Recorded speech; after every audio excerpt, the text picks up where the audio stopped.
За Улаанбаатарт энэ өвөл тог тасраад ууралж байна хүмүүс. Өгсний чинь метро байд юм би. Хэрэглээнийхээ тогийг бид өчөхгүй гэж. Хаанаасаа эрчим хүчээ гаргаад метротой болох гэж ингэж ярьж байна. За эрчим хүчний асуудал төвлөрөн дээр яаж шийдэгдэж байгаа юм бэ? Би эрчим хүчний асуудлыг танд айгүй гоё ойлгуулсанд бол Монголын төвийн бүсийн эрчим хүч систем ойролцоогоор 1600 мегаватт орчим суурь чадалтай бас эргүүлээ хэрэглээтэй гэсэн. За Улаанбаатар метро төсөл маань хэрэг цэцгэлгээр хэрэглэх юм бэ гэхээр ойролцоогоор хамгийн их үедээ 25 мегаватт хэрэглэх юм. Тэгээ юу гэсэн үг вэ гэхээр манай төвийн бүс эрчим хүчний нэг ойролцоогоор 1-2% дотор хэрэглээ нь хэлбэлцэнэ гэсэн үг. Тэгэхээр метро тоогоор ажилтдаг нь үнэн. Найдвартай ажиллах ёстой. Айхтар өндөр хэрэглээтэй бас зүйл биш ээ гэсэн үг. Төвийн системээр бодоод үзэх. Хоёрт нь энэ 24 мега төслийн маань нэлээд хідэн эрчим хүчний хөөсрийн төслүүд. Угаасаа ганц метро гэлтгүү одоо өрх айлууд өшөө цаашаа манай хот маань тэлж хөгжих ажуултэр байгуулах эрчим хүчний хөөсөр байхгүй. Бид нар одоо ТЭЦ 5 300 мегаватт төсөл бас хэрэгжүүлэх гэдэг ингээд яг параллел явж байна. Одоо нийслэлээс тодорхой хэмжээний хөрөнгө оруулалтанд дэмжлэг үзүүлж байгаа. Бөөрөлжүүдийн цахилгаан станц намар ашиглалтанд 150 мегаватт өгсөн. Энэ өвөл дахиад 150 мегаватт өгнө.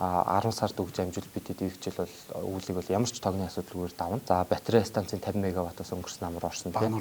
Бөөрөлжүүд маань эргээд 3-4-р шатна 27-28 онуудад 150 гээд нийт 600 мегаватт суурь чадвар нийлүүлдэг болох юм. Тэгээ манай метро маань 30 оны төгсгөлд ашиглалтанд авах төлөвлөгөөтэй. Тэгэхээр дор хаяж одоо миний мэдээр ингээ харахаар 1500 мегаватт буюу одоо байгаа манай суурь эрчим хүч маань бараг 28 он гэхэд даблдах гэж байгаа.